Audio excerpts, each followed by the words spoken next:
नमस्कार, जय हिंद, जय भारत। आज मैं हमारी बात की तरफ से आप सभी लोगों के सामने कुछ बात रखना चाहता हूँ। आज हमारा 78th इंडिपेंडेंस डे या 78वां स्वतंत्रता दिवस है। इसके उपलक्ष्य में आप सभी को कुछ बधाइयाँ देना चाहता हूँ, लेकिन शायद बधाइयाँ इस बार ज़रूरी नहीं है। अब ज़रूरी है आगे बढ़ना समय के साथ।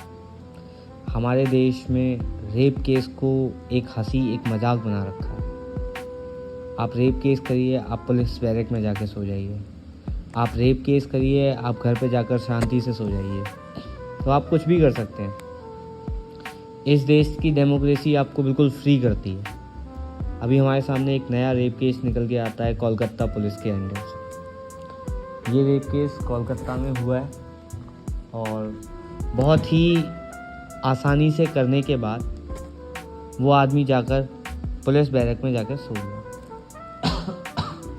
तो कितना आसान हुआ ना देश की सबसे बड़ी डेमोक्रेसी बनना। कोई लॉ एंड ऑर्डर्स नहीं, कोई लॉ नहीं, कोई रूल्स नहीं, कोई रेगुलेशंस नहीं। आप जाइए, आपको एक लड़की कहीं बैठी हुई मिले, आप उसके संग अभद्रता से व्यवहार करें और उसके बाद आप आराम से अपने जहाँ भी आप चाहें आराम करें। बहुत आसान है। और उस रेप केस को पुलिस वाले बहुत आसानी से आपके घर वालों को बताएंगे कि आप कैसे सुसाइड्स कर सकते हैं। आपके बच्चे ने आज सुबह सुसाइड लगा लिए।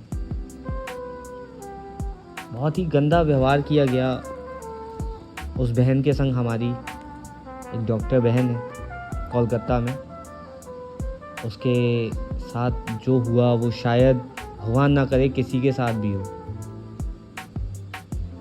रूह कांप जाती है ऐसी बातें सुनने के बाद जो उस बहन के संग, मेरी बहन के संग वो किया गया। मेरी बहन, हमारी बहन, हम सबकी बहन है वो। तो रेपिस्ट हैं mister volunteer of Kolkata police. और उन्होंने क्या किया कि रात को वो नशे में थे। एक्चुअली में वॉलंटियर कम दलाल ज़्यादा हैं। वहाँ KG कर कॉलेज है, RG कर कॉलेज है। वहाँ के एक दलाल हैं वो लोगों से पैसे लेकर उनको वहाँ की फैसिलिटीज़ प्रोवाइड कराते हैं। तो बात है 8 अगस्त और 9 अगस्त के बीच, रात 3 से सुबह 5 बजे के बीच में। एक डॉक्टर 36 घंटे की, जूनियर डॉक्टर 36 घंटे की लंबी शिफ्ट के बाद अपने दोस्तों के संग उसने खाना खाया। उसके पास काम ना होने की वजह से आराम करने एक सेमिनार हॉल में जाके लेट गई। विच इज़ वेरी ऑब्वियस कि अगर आप 36 घंटे कोई काम लगातार करें, काम तो बहुत दूर की बात है, अगर आप 36 घंटे कहीं पर घूमें तो आप इतने थक जाते हैं कि आपको आराम रिक्वायर्ड होता है। तो वो मेरी बहन एक कमरे में आराम कर रही थी RG कर कॉलेज के सेमिनार हॉल में, 3rd फ्लोर पर रूम में आराम कर रही थी। रात को 3, साढ़े 3 बजे के आसपास मिस्टर वॉलंटियर आते हैं शराब के नशे में और उसके साथ बहुत ही वैशी दरिंदगी वाले काम करते हैं। काम तो नहीं, शायद पाप करते हैं। वो चश्मा लगाई हुई थी, उसका चश्मा टूटा और वो चश्मे के जो लेंस के टुकड़े थे वो उसकी आंखों में गए। वो रोई होगी, कितना खून निकला होगा उसके पैरों को 90 डिग्री एंगल, राइट एंगल की तरीके से तोड़ा गया। उसके प्राइवेट पार्ट्स को इतना तोड़ा गया, उसके पेट पे चोट दी गई, उसके एड़ी पर। There were lot of things जो उसकी पोस्टमार्टम रिपोर्ट्स में बाहर निकल के आती हैं। ऐसे बहुत से केस हम लोगों के सामने आते हैं सोशल मीडिया के थ्रू।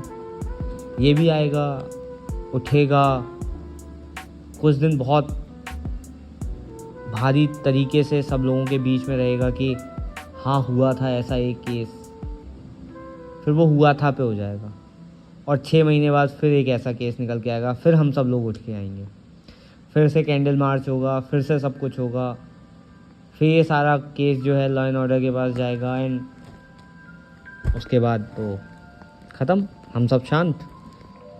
एक रेपिस्ट को सज़ा मिलती है, अगला रेपिस्ट तैयार होता है कि उसको अब क्या ऐसा करना है, कैसे वहाँ से बचना है। टीएमसी की सरकार ने बहुत ही प्यारे तरीके से सुबह उस लड़की के मेरी बहन के माँ के पास कॉल करा और कॉल करके कहते हैं कि आपकी बेटी ने सुसाइड कर लिया है। और टीएमसी की तरफ से ये सारा का सारा केस कोलकाता पुलिस के अंडर आ जाता है और वो बहुत ही शांति से उस वॉलंटियर को बचाने की कोशिश कर रहे होते हैं। लेकिन वही बात है कि अगर आप पाप करते हो, आप कोई गलत काम करते हो, तो आप अपना कोई ना कोई सबूत वहाँ पे हमेशा छोड़ के जाते हो। तो शराब के नशे में धुत होने के कारण मिस्टर वॉलंटियर अपना हेडफोन वहाँ से हटाना भूल गए, जिसको बहुत ही आसानी से पुलिस प्रशासन ने कनेक्ट किया फ़ोनों से जिस पे उनको शक था, और वो बहुत आसानी से मिस्टर वॉलंटियर के फ़ोन के साथ पेयर हुआ और कनेक्ट होकर चला गया। इस केस में बहुत बड़ी चीज़ ये है कि अभी भी हमारा देश इतना आज़ाद हो चुका है, आज़ादी को 78 साल बीत चुके हैं, पर आज़ादी का कोई महत्वता या कोई भी ख़ास चीज़ आज़ादी के बाद नहीं मिली, क्योंकि हमारी महिला, हमारी माताएं, हमारी बहनें तब अंग्रेज़ों की ग़ुलाम थी, आज ऐसे लोगों के डर की ग़ुलाम है। आज़ादी हमें चाहिए, वुमेन एम्पावरमेंट के लिए हम काम कर रहे हैं, पर वुमेन सेफ्टी का क्या? ज़रूरत इस समय वुमेन एम्पावरमेंट के साथ उससे ज़्यादा वुमेन सेफ्टी की है, क्योंकि हर दिन भारत देश के लॉ एंड ऑर्डर्स में 300 केस रेप के रजिस्टर होते हैं लगभग,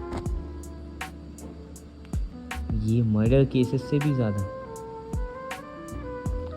और हम इस सब पे कोई बड़ा एक्शन लेते ही नहीं। क्यों? क्योंकि हमको लगता है आज हम खड़े हैं, भीड़ लगाएंगे,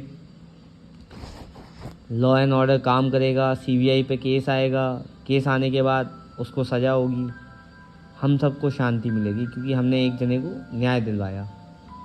वहीं एक दूसरा रेपिस्ट तैयार होना शुरू करेगा कि अब मुझे ये वाले काम नहीं करना।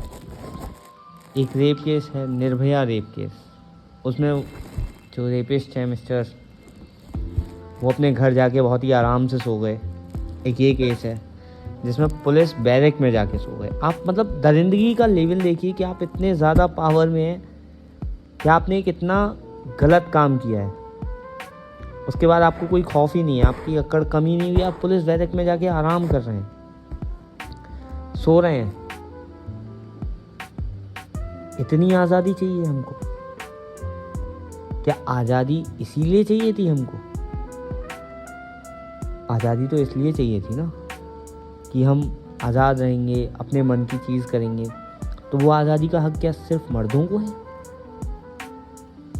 क्या माताएं बहनें उस आज़ादी की लड़ाई में उनका कोई रोल नहीं था कि उन्हें तब अंग्रेज़ों ने गुलाम बनाया, आज हम लोगों के डर का गुलाम है? उस आज़ादी के स्वतंत्रता संग्रामियों में सिर्फ मर्दों का नाम नहीं है, वहाँ औरतों का भी नाम है।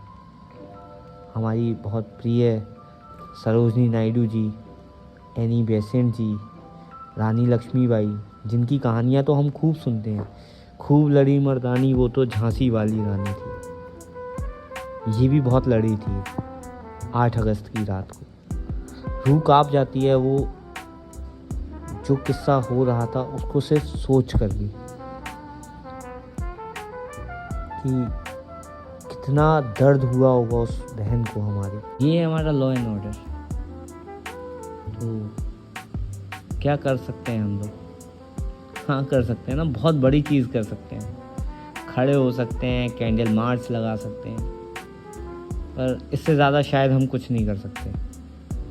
हम सब भी बंधे हुए हैं अपने कामों से, क्योंकि यहाँ दोषी को सज़ा मिलने से पहले सही काम करने वाले को सज़ा मिल जाती है। आप कैंडल मार्च करेंगे, मैं ये वीडियो बना रहा हूँ,